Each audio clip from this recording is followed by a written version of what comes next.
The Hilltop Glove Podcast is sponsored by Mid-Carolina Service Company. Mid-Carolina Service Company is the first name to search for your residential or commercial HVAC needs in Lexington and surrounding areas. Just go holler at Jason and Clint. They'll hook you up on the air conditioners, on the restaurant equipment, refrigerators, refrigeration, ice machine repair. They've been doing this for years. I know them cats forever. Family owned and operated since 2006, they pride themselves in their quality work and customer relationships. Call 803-356-4153 or visit midcarolinaserviceco.com for a no obligation quote for service today.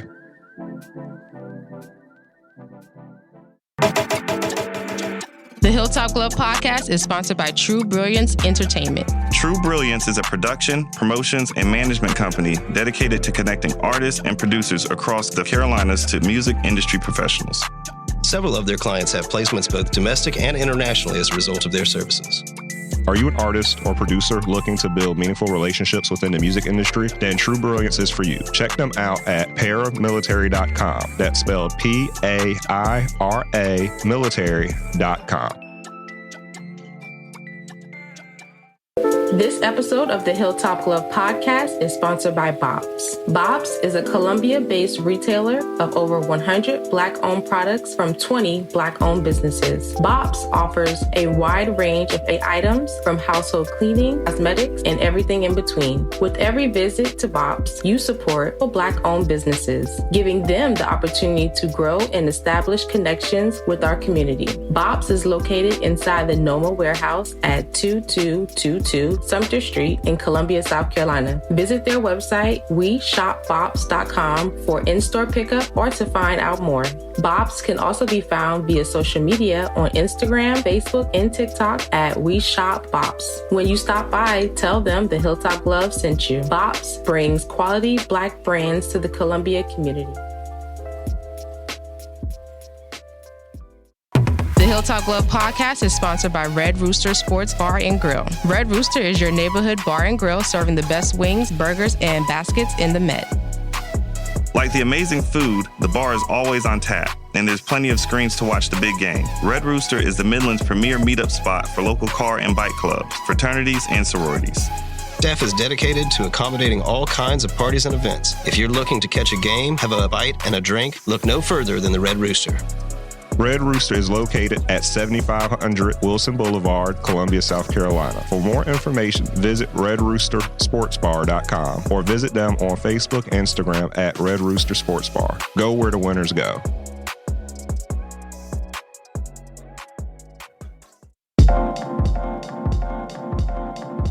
Welcome to the Hilltop Glove Podcast. Welcome to the Hilltop Glove Podcast. Welcome to the Hilltop Glove Podcast. Welcome to the Hilltop Glove Podcast.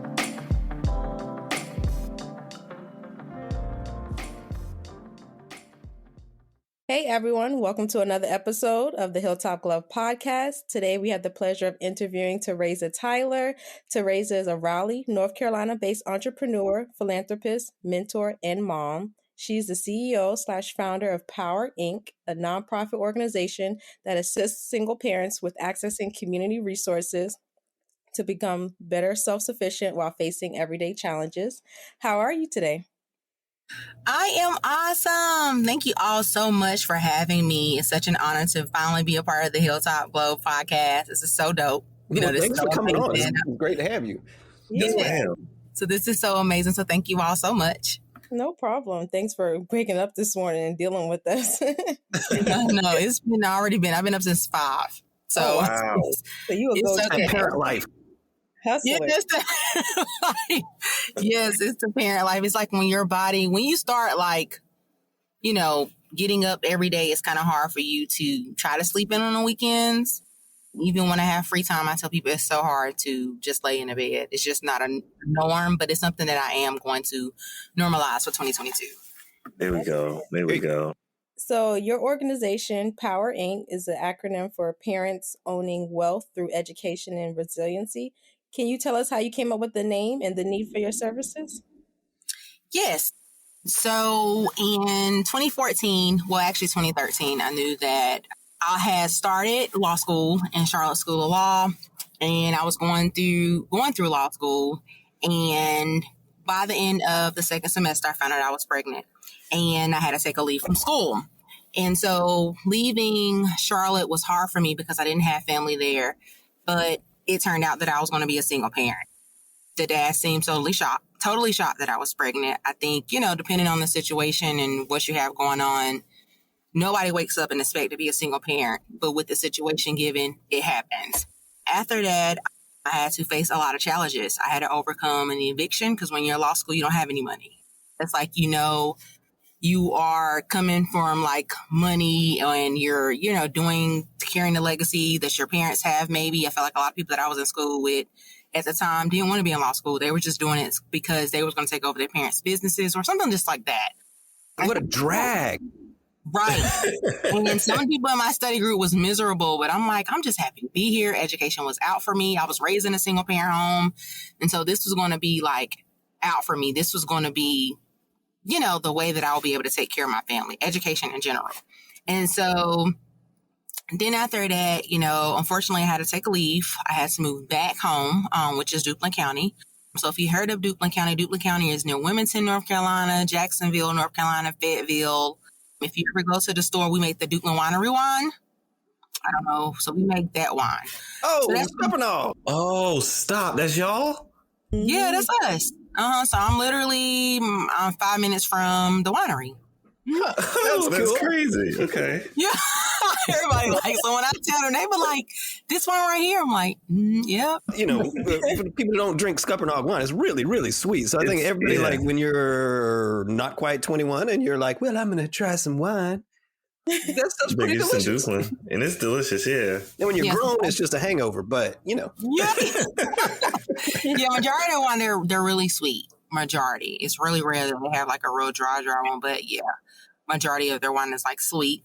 And so basically I moved back home just to get myself together. I went through a depression, of course. I always wanted to commit suicide. It was just like I felt like my life had completely changed. I forgot who I was. I lost my power. I felt like I lost my power. My identity, everything. But then when I birthed my daughter, of course, all the pain that I did endure, I no longer had it or no longer felt it, or realized everything that I went through because she was just such a gift. She was a blessing and she really changed my life.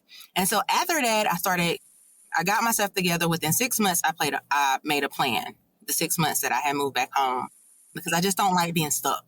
It's just something I like to keep going. And so for me, I made a plan with my daughter and we ended up moving back to Raleigh and I attended church. And I was over to youth ministry and I was in there talking to some parents and I started sharing my story.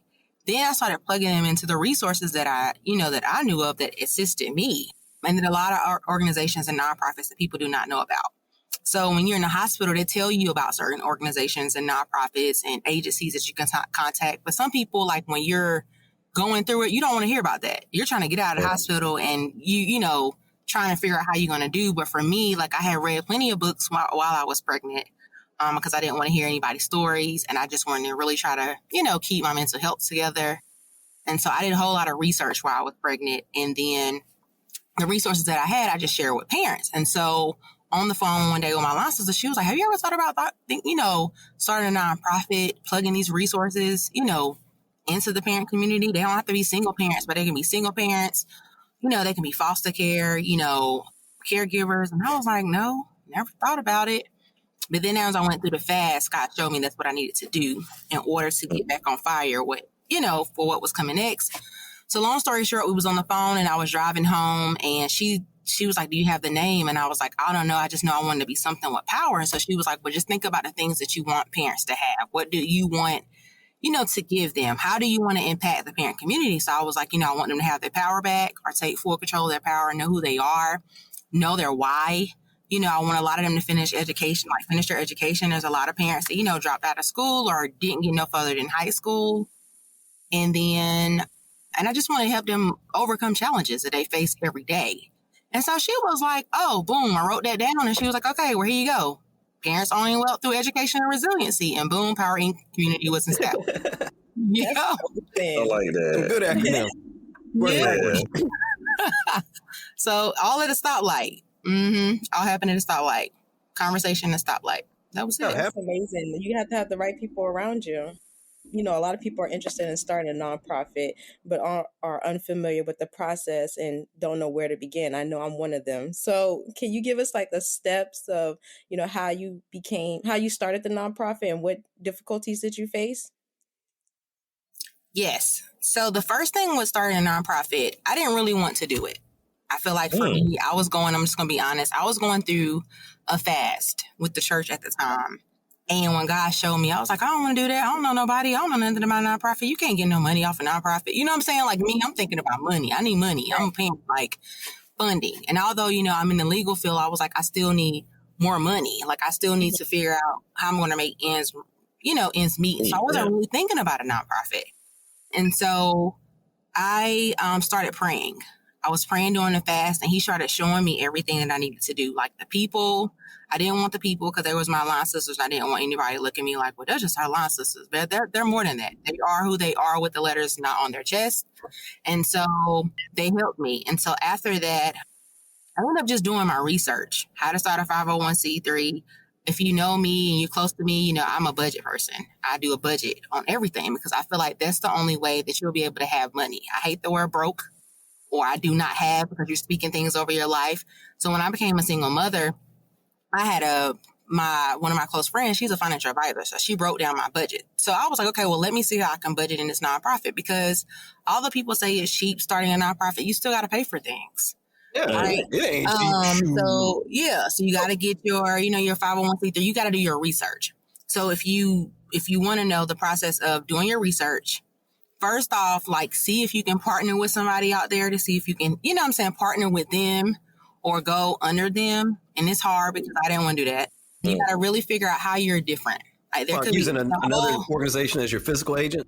Yeah. You can go under them. You can go under them, because at the same time, like, there are so many single parent nonprofit organizations, right? There's one for mothers, fathers, for everybody, but you got to figure out how yours are going to be different.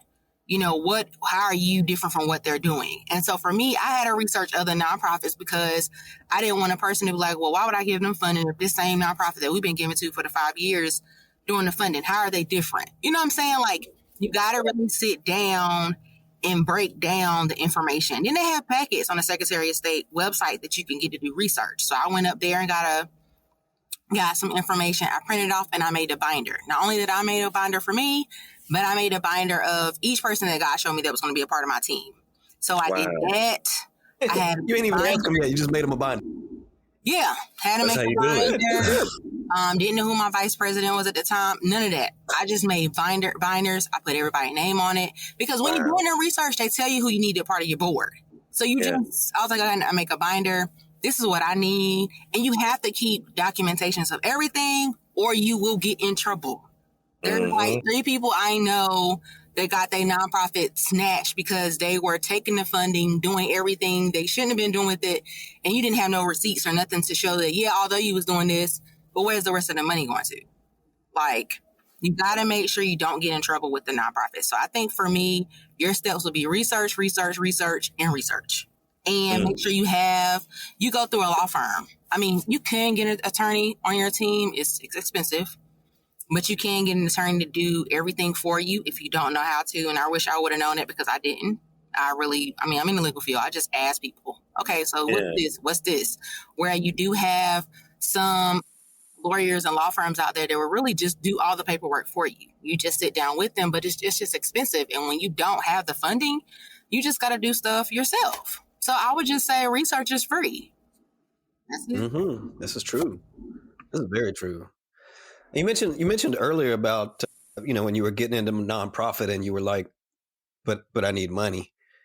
And I feel like that's one of the misconceptions that goes on about nonprofits in the world. The other one being kind of the more right-wing version of it, that nonprofits are just a scam and they're a tax evasion thing. And I feel like these are like 2 competing views that have like the complete opposite truth to them. What do you feel about some of that? I can say, that can be it. That can be it. When it comes to taxes, it's a lot. I can tell you now, like when we first did our taxes, when they was asking me these questions, I was like, oh my God, like I got to do better with being organized. You know what I'm saying? Mm-hmm. Like, but you got to make sure you get an account.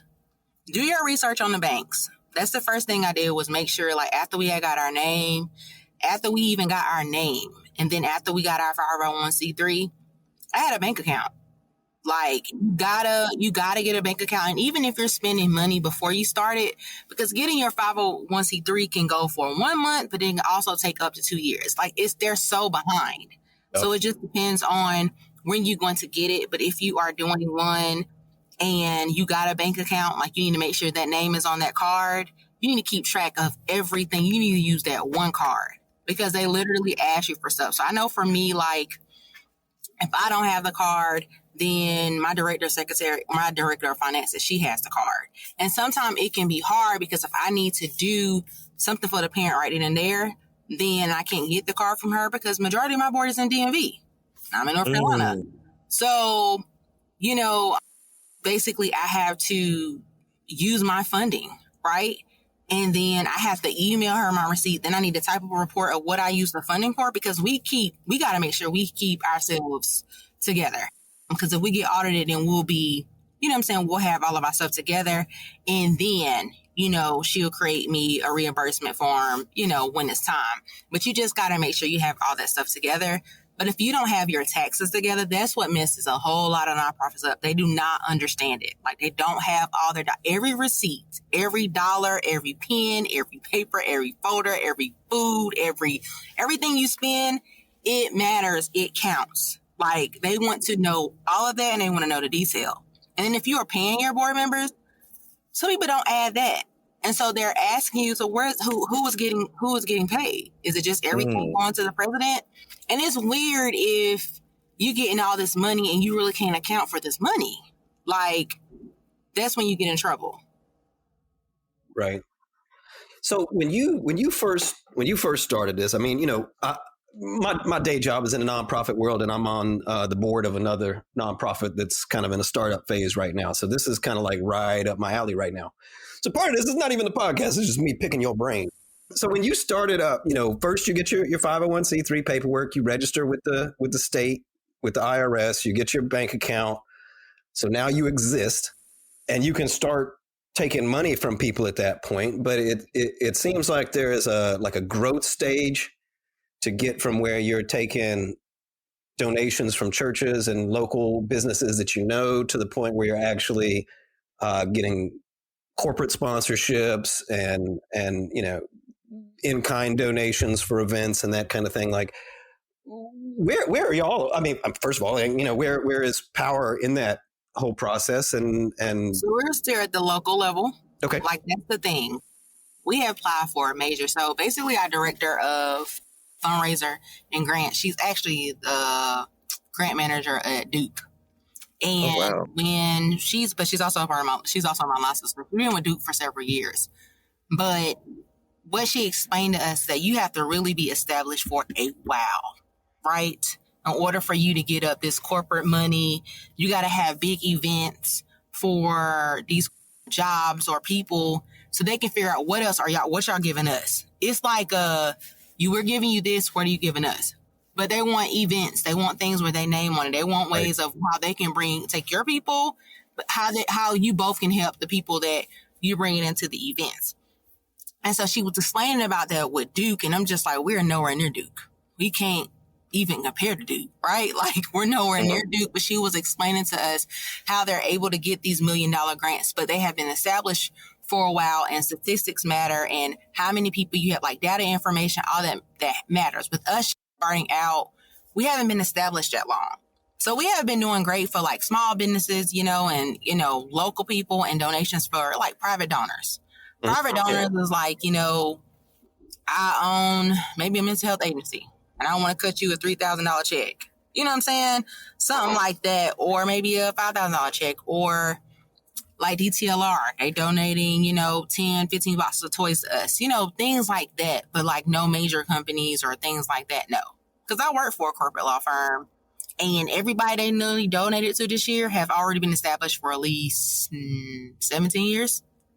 Wow. Yeah. Like, they are not, I didn't see nobody on the list that was possibly below 10 years. I'm like, 10 years to get funding? But then when I was talking to my mentor, he was like, he just got $100,000 grant. And that's the biggest he probably ever received. And they've been established just now hitting the 9-year mark. Like, wow. Like, we did not thrive until after we hit 5 years, because you're competing with other nonprofits that have been established, that have the statistics, that have the data, that can show you how much money they received, from these other corporate events, competition with other law firms or like hospitals or banks. Oh my God. So you just got to show like everything counts, right? Yeah. Yeah. One of the things that I discovered this year was like, when you go for a grant, like if you want to get a $50,000 grant, you need to have your records from years before that showing how that will be spent.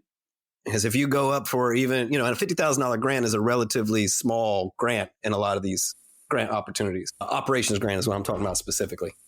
And then, but if you don't have, if you're a startup, you don't have books going back 2 years because you didn't exist 2 years ago, they're not even going to consider you. Like, it's just now. Yeah. That was our hard hit. Like, during the meetings when we wasn't getting these big $10,000, $15,000, $25,000, $50,000 grants, she'll come back and be like, well, y'all, this is what they told me. Because you'll have some people that will deny you and say, sorry, unfortunately, you're a nonprofit, you were all not selected, but we can set up a meeting and let me show you how maybe you could possibly be selected next year or maybe a couple of years down the road. And I'm like, that's nice. Years down the road. I mean, it is. And so basically my line sister that is the director over fundraising and grants, she met with him. And the first thing she said was that, well, I've only been a nonprofit for 2 years. Right. Yeah. We're looking for people between 5, 10, 15, 20 years down the road, how much money you're getting from other corporate or, big universities and banks. And you're like, what? How but do you they're prove telling that? you, right, you didn't know that. But then it's like, you don't see that. I don't see that in the research that I did. I didn't see that. You know what I'm saying? I don't see any of that when you're out there. So that means you have to set up a meeting with these people that are denying you so you can figure out what you want to do. And then it's like, okay, well, you need to have more events, right? Or you need to show, like, if you are having these events, are parents having certificates? Are they completing programs? You know what I'm saying? You got to have programs to show, to just show what you're doing. So that's what this year, since we had our December is our annual retreat and power board meeting. And since she presented all that information from like Duke and, Chapel Hill and a lot of nonprofit organizations that were Black that was giving out a lot of money this year, like, letting us know, well, this is how we need to be established a little bit longer, but we also got to show more data. Everything counts. And we got to have more programs where parents in foster care or caregivers are graduating for the program. What are they getting? What did they learn? You got to get feedback, surveys, and things like that. So how long has Power been in existence now? Since 2019. So you're still relatively new. Really new. But you've got a staff. It sounds like you've got a plan. It sounds like you've got some good people in place. Absolutely. I am truly blessed from our board. I just think for the mental health part of our nonprofit is hard because North Carolina really focused on education, which is really because there is a lot of in need of mental health resources here in North Carolina to me. So I'm praying that I do actually get to meet with Governor Cooper so we can talk about that. So she's actually in Richmond and she has our mental health agency. So we're thinking about, we're there, but we really are thinking about like getting a center there because it's really in the need. Like it's really big with a lot of parents and they don't know it until like she's speaking with them and she's like, okay, yeah, this is what they need. The insurance don't cover that in North Carolina and it's hard. So yeah, we're still new. We're still trying to figure things out, but we're just grateful that we still have funding to assist the parents that are in need. And then we do have private donors that, know of us and will, send us an email or just donate and let you know what I'm donating towards. Please let me know if you need anything, like that. So we're totally grateful. We are getting out there. Yeah. That's wonderful. So one of the things that we noticed when we were looking into your organization and researching is that, Power works with all single parents. I think a lot of times organizations will say that they work with single moms, but there are a lot of single dads out there. And just from my experience, my son is almost 3 now. And me and my wife talk about it all the time. Like, there's no fucking way. There's no fucking way either one of us could do this solo. So first, props to you for that. Yeah. And second, from your perspective, what do you think is the difference between single moms and single dads, and kind of the importance of us as a community supporting single parents as a whole? So let me see. So I think for me, I do have a lot of married friends with kids, and they talk about how it's hard with, just like you just said, it's hard for them together. But I think for me, it really takes a village. And for the parents that do not have a village, it's really hard. And that's where the resources, come in. But I think for me, there's a lot of dads that have stepped up during the pandemic and have took full custody of their kids because, we have an attorney that we have for family law. And, you have the moms now where they are going through postpartum depression on the top of other things, and they're no longer able to take care of the kid. So the fathers now have full custody. And I think for me, going into fatherhood trainings, because I do trainings of how to speak with fathers and mothers, and just being on the phone with dads, their thing is letting us have a lot of it come from trauma response and how they was raised, knowing that they can't cry. Yeah, they can't cry. They're the sole provider. That they can't do their kids' hair, that they don't know how to dress their kids. It's just like you don't really have a need for a man, right? But you want them to pay for everything. You want them to pay child support. This is the father's side. You want them to have the kids on the insurance. You want the fathers to do this, but we have no voice. But it's from how they was raised. So it's like a trauma response and then them trying to do the healing. But I can honestly say there's a lot of fathers that I work with that have definitely stepped up and has done a great job of being a father. So we do help a lot of fathers, but of course we have more mothers that are in need. And then we also help 2-parent house. We help parents too, like marriage. We help you guys. It just depends on what you need help with. But I think for me, when it comes with it, it takes a lot of time management. It takes balance. It takes, no, I can't go there, or I can't do this. Burnout is real. Oh, yeah. It takes a whole lot of communication when it comes to a 2-parent household. From what I know, talking to my friends, it's communication. If I can't go, my husband can't go, my child can't go, we can't go. That's how my friends move. It is exhausting, nonstop communication, folks. Yeah. So, talking to them and then us having like a support group, because we're getting ready to launch our support groups, and I tested some of them out with my friends, but it's mind blowing when you have the husbands in one rooms and then you have like the friends in a room. And of course, I can't say nothing to either one about what we talked about, but it's just like mind blowing to see it from the wife perspective and then to see it from the husband perspective. And then it's crazy how you see things from the single mother side, how you see things from the single father side. And a lot of it with single parents is bitterness, forgetting that the child is your only thing you need to focus on.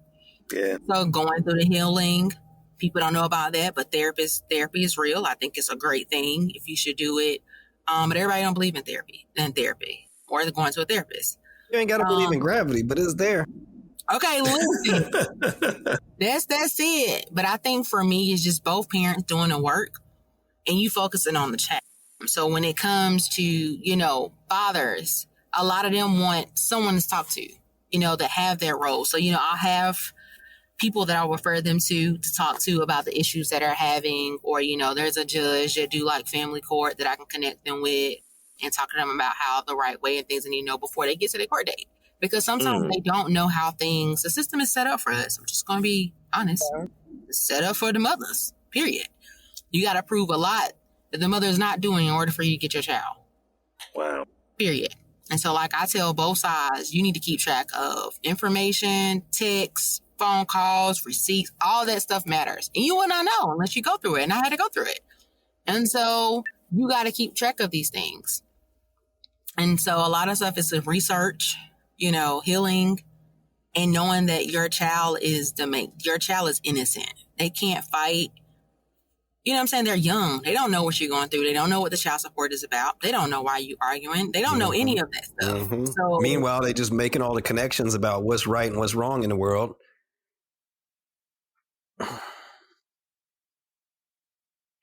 So I think you mentioned time management earlier, and that is definitely one of the immediate giant changes that happens as a parent. Is now all of a sudden, I guess for me, it felt like, like when you're a teenager or young 20s and you first kind of like on your own doing your thing, you got to learn how to take care of yourself.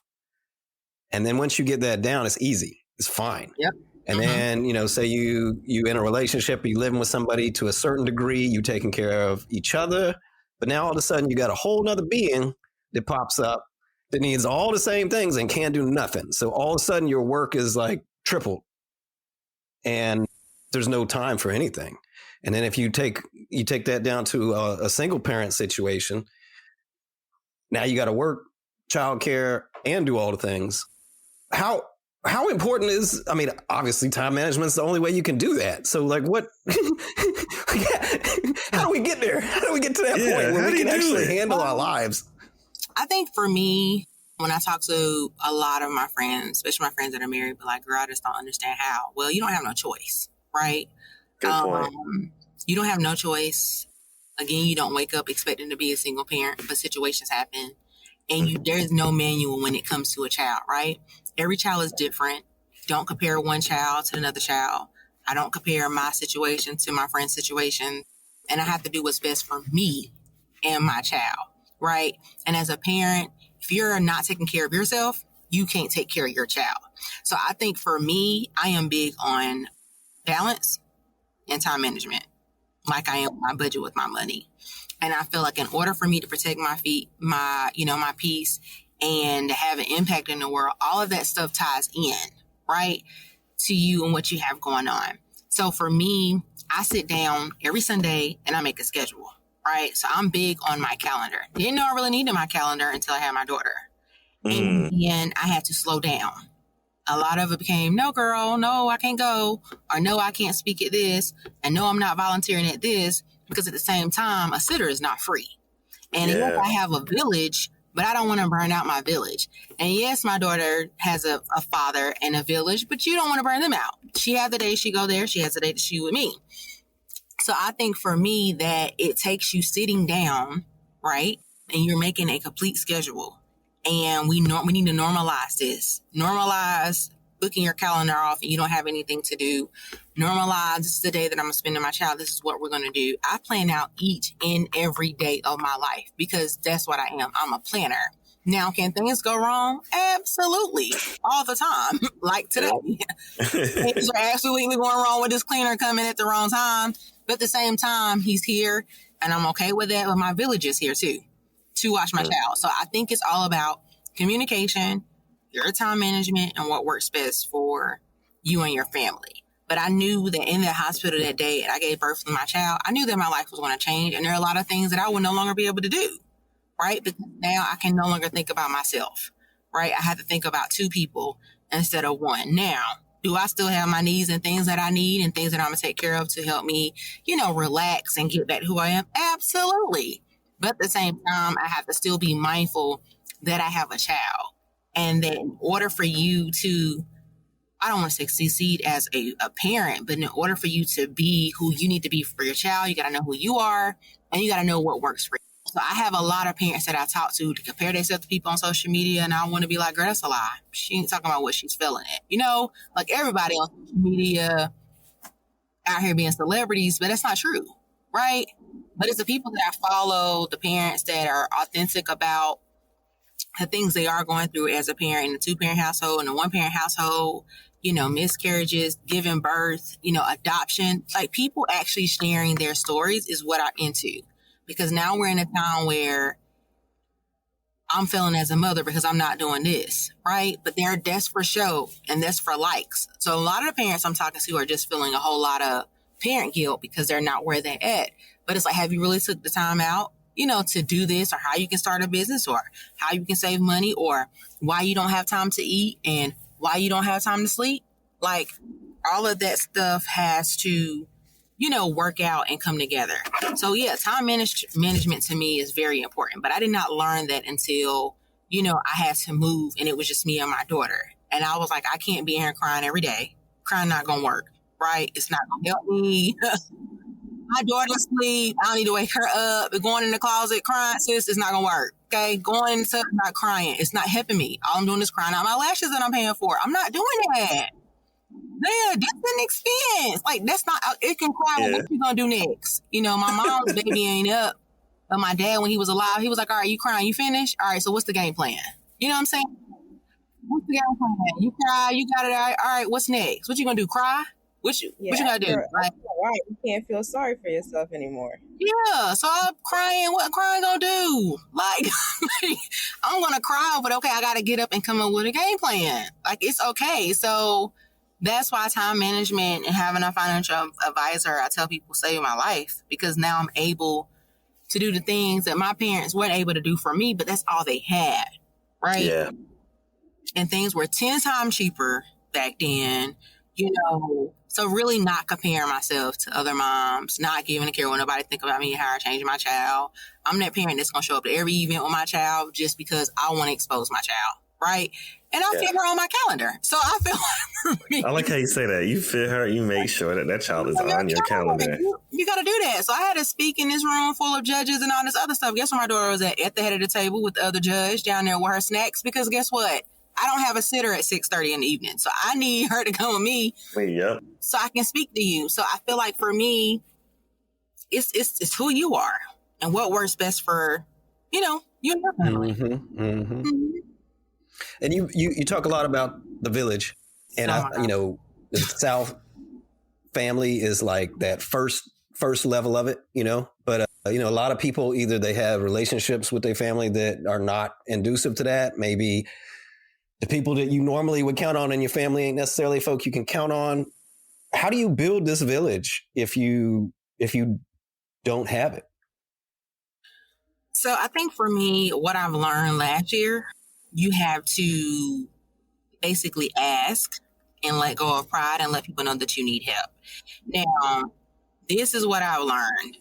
And even this year, my mom, them, like when I first had my daughter, I had to explain my situation to them. And I didn't want to, but I had to. But after I did that, pride is hard, ain't it? Listen, it really is hard, because it's like, okay, well, I'm out of law school because I got pregnant with a guy that, you know, I thought we were in love, but I said I got pregnant. He was like, oh, God, I ain't ready for that yet. Okay, well, nobody's ready for it. Nobody ready for that shit. God. Yeah, but it's like it happened. And so when I told them, they was like, well, you know, you're 27, you accomplished a lot. We happy for you. Because my mom had me at 16. Oh, so wow. Yeah. my grandma was happy and shouting in the hospital. And I'm out here crying. Like, sis, what? Like, what you mean? Sis, I'm trying to raise no child. You know, thinking like that. But her thing is, I'm proud of you. Like, don't think you failed us. I'm proud of you. And you're not going to do this alone, right? So I think for me, I have a awesome village. And then my village don't trust my child with nobody. So they going to show up. So if I be like, well, no, such and such going to watch them. No, they're not. You know what I'm saying? We're going to drive up. We got you. Or we'll meet you halfway. So I am blessed to have a village. But I do talk to a lot of parents that do not. A lot of there comes from childhood trauma, right? A lot of them come from their parents, deceased parents. A lot of them really do not have a village, but there's resources out there that people will assist you if you need time, right? What else I can say? There are friends that you can trust, you know, to watch your child, but it just depends on what it is, if you understand what I'm saying. So I think for me, like a lot of it, what I've learned over the years, it comes from pride, not wanting help, knowing that I got a whole village. A sitter is not free, y'all.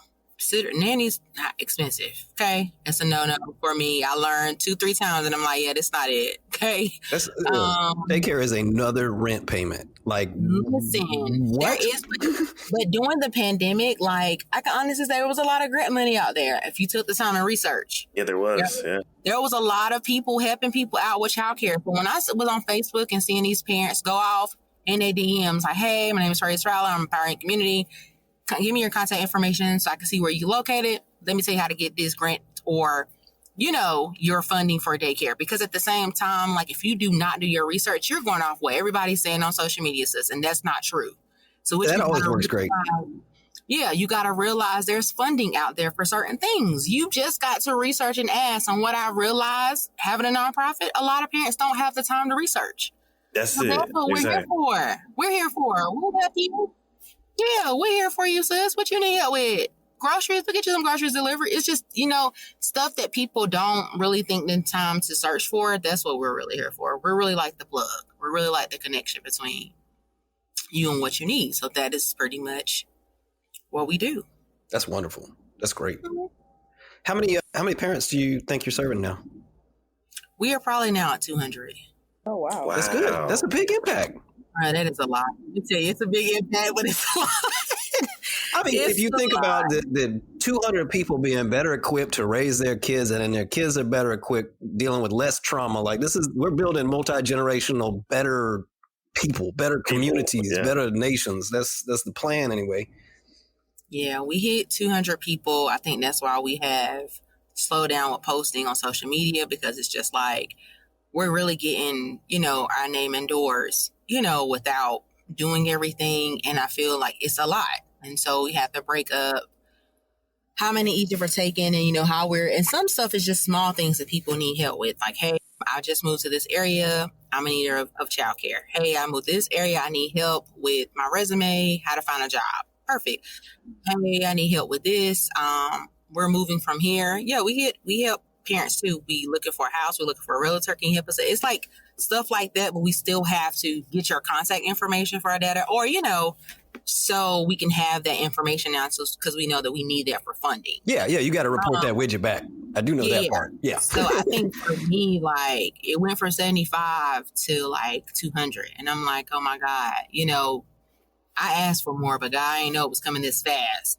So pretty much we are out there, just helping parent with the essential resources that they need. Yep. Nah, that is such the bomb. And I know how hard that is to do, because I worked for a nonprofit. We only had 140 students, and we were grant funded by the Department of Education. It was still hard as all get out with full funding. Like, so I can imagine you doing everything from the ground up, building it yourself, getting your own funding, etc., reaching out to the community. That is amazing.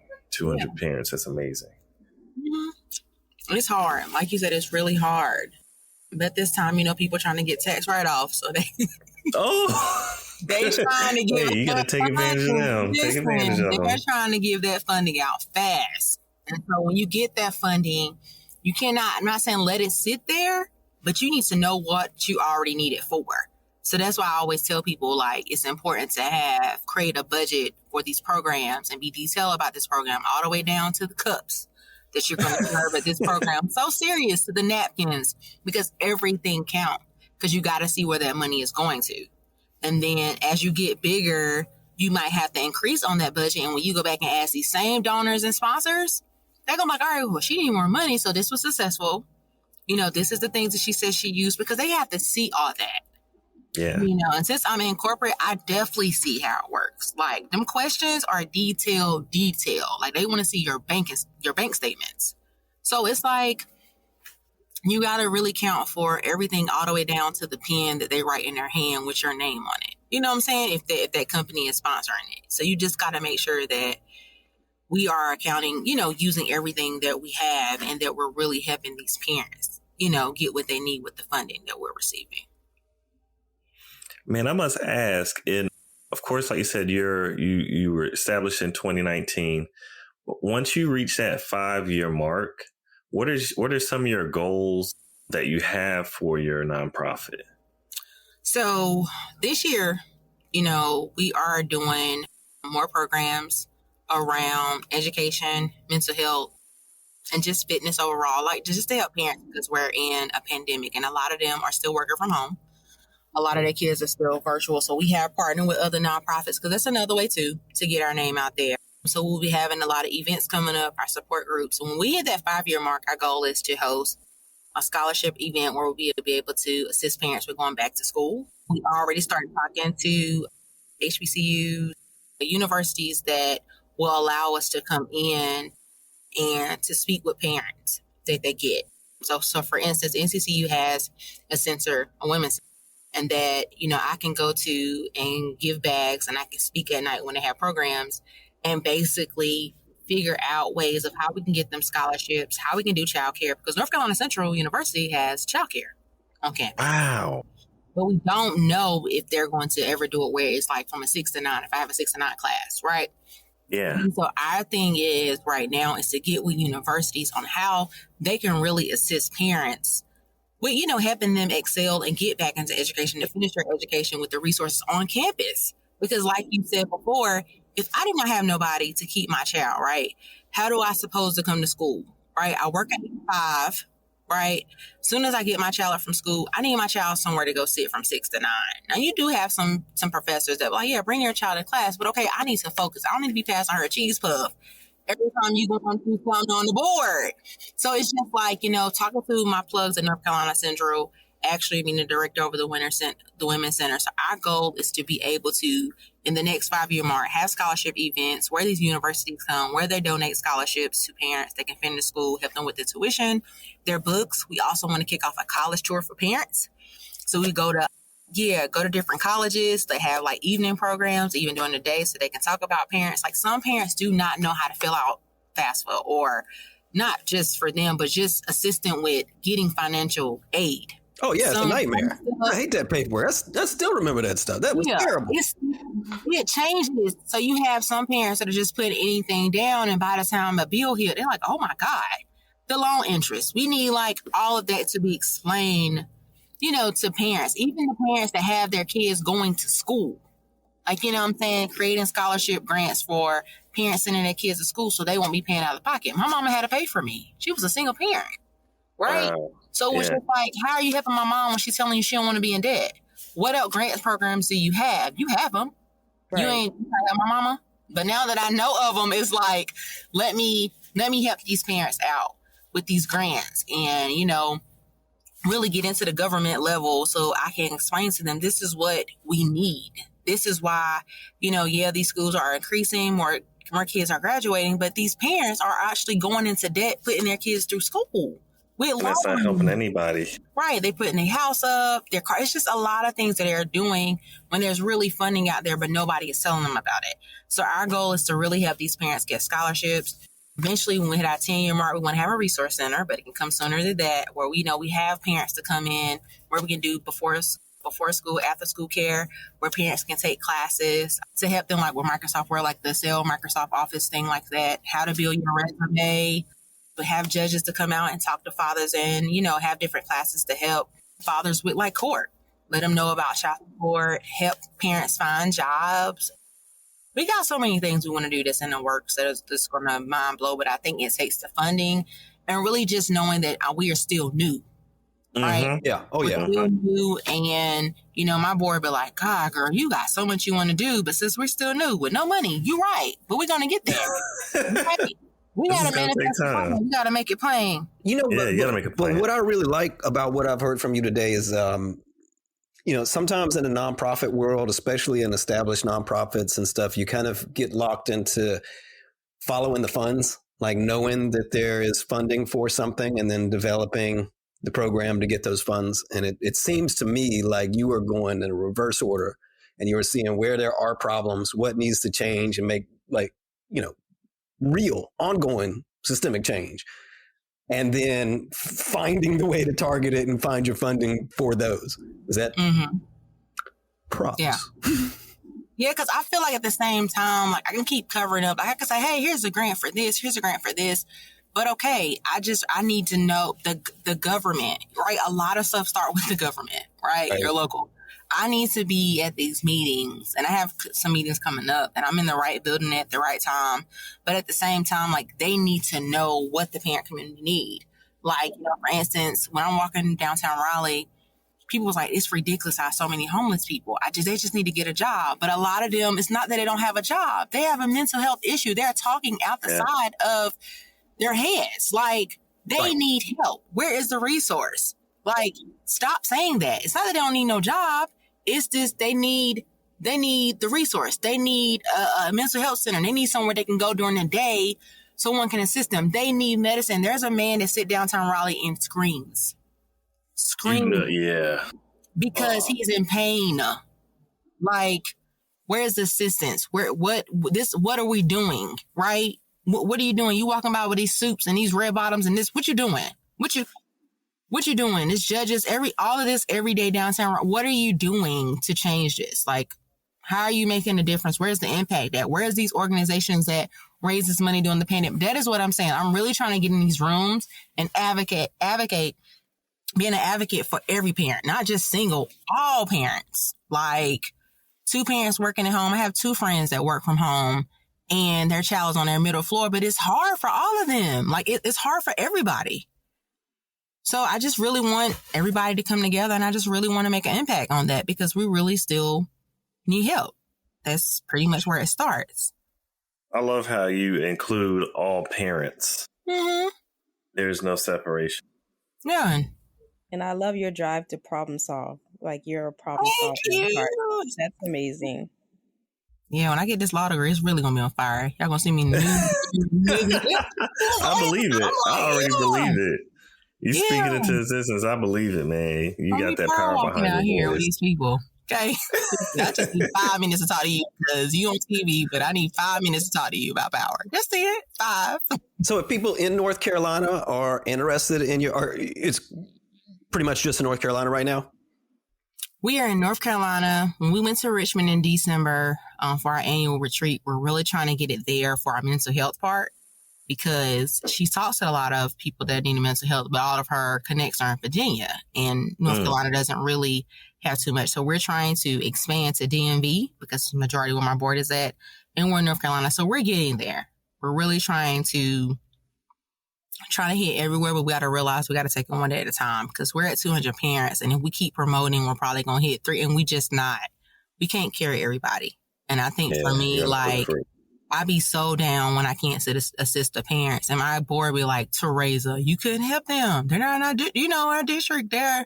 And I be so down. But then I'm calling around like, hey, can somebody please help this parent? What can you do?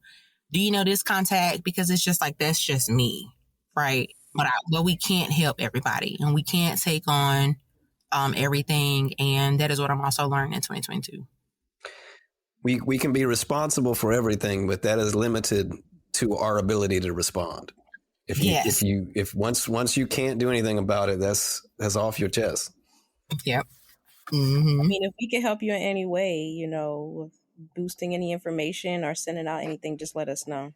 Absolutely. You can definitely follow us on all social media. Power Inc. Community. We're on all social media. You can also send us an email at info@powerincommunity.org. And then you can also follow me, Taraza Tyler. I'm on all social media except Twitter. I just don't have a time in the day to be out there with Twitter fingers. But other than that, yeah. And then, of course, our website, www.powerincommunity.org. So we're here. Where can we donate? You can always go to the website to donate. You can also donate through Facebook, and then social media have it now, like on Instagram, where you can donate. But of course, we got to hit the donate button, but the donation button is up there. So anything you want to donate to and just say where you want it to go, we'll make sure it goes into that budget, into that account. Mm-hmm. Wow. But go ahead and donate now. Oh, well, thank you so much. We appreciate you. Thank you for serving the We appreciate you. You're making things things better. You're doing things. Yeah. And I think that's like the key thing that people don't understand about nonprofit is it doesn't mean there's no money. It doesn't mean everybody's a volunteer, because when you work for a nonprofit, if you punch in a clock, you're getting paid. Probably not as much as you would in corporate world, but right. The big thing is that there is no end goal to get rich. The end goal is to accomplish a task, which is to make people lives better. And so when you get that money in, you pay for your staff, and then any excess you have goes right back into helping more people. So to me, that's a better business model. Yeah. And I think for me, people will shop, but I'm not paying my board right now. All of them are doing it just off the strength of my mission. Our board isn't paid either on the board I'm on. And the impact that we have. So when I speak, I tell people all the time, if you don't have a team that have the same mission and vision or don't believe in you, you're not going to succeed. Right. And so I think for me, I have a team, but Taraza, you don't got to pay us. We like what you're doing, and we're going to help. Or they come from a single family background, or they come from a 2-parent household, but they know that their parents struggle with this. And so they want to do a better impact in this. But that's pretty much how it is. Oh, this is our cleaner. So my cleaner is finished, y'all. I need to pay him so he can go. Understood. Well, we'll go ahead and get ready to wrap up then. We want to We want to thank you so much for being on our show today. We appreciate you having your wealth of knowledge and your experience in this sector. So our folks can hear it. Especially like it's nice because you got Mike to talk, and Mike was talking to you, and that was cool because he never really get that. So I appreciate. Mike, you want to join the power board? You just let me know. You send me that email because we need some men. Look. I want to talk to you about other stuff too, because I feel like you have some elements of this nonprofit world that, my day job has been around for 30 years. So they already have everything worked out. The other one, we don't have any idea what we're doing, but we got a great bunch of people that are doing it, and we're just doing it anyway, but we want to do it better. Yeah. So definitely, I just put my email and my phone number. If you call me, I don't answer, leave me a message. I promise you I'll call you back. Sure. But that's my email. And, we are looking for more men to get a part of the board. I went to a Friendsgiving for Thanksgiving. Like 5 guys were like, look, I ain't a parent, but I'll be a part of the board. I got so many brothers. Okay, fine. Cool. Just give us time. You know what I'm saying? To get it to the new year. And we got you because we do want to see more father figures. I have some friends where their husbands are like, we would love to be a part of the board. You know what I'm saying? We're not single parents, but we're big in all parents, and we need these support groups, and we need this fatherhood thing. So if you're always interested to serve, to talk, to speak, I'm the plug. I'll plug you right on in there. That's what I'm talking about. Yeah. So I put my number in there. You guys can hit me up. The cleaning man is waiting on me. He done tapped on the hood 2 times. So let me go ahead. All right. Well, appreciate it. Thank you so much, Taraza. All right. Thank you guys so much. Excellent. Okay, well, bye-bye. We're signing out from the Hilltop Glove podcast. Man, this is an excellent conversation today. We want everybody to have a blessed and peaceful weekend on this nice Saturday. Make sure you take care of your friends and your loved ones, and tell everybody that you appreciate them. Grow your village. Peace. Yes, please grow your village. Peace. That's it for today's episode of the Hilltop Glove podcast. Make sure to subscribe to us on Apple Podcasts, Google Podcasts, and other platforms. Also follow us on Instagram and Facebook at Hilltop Glove.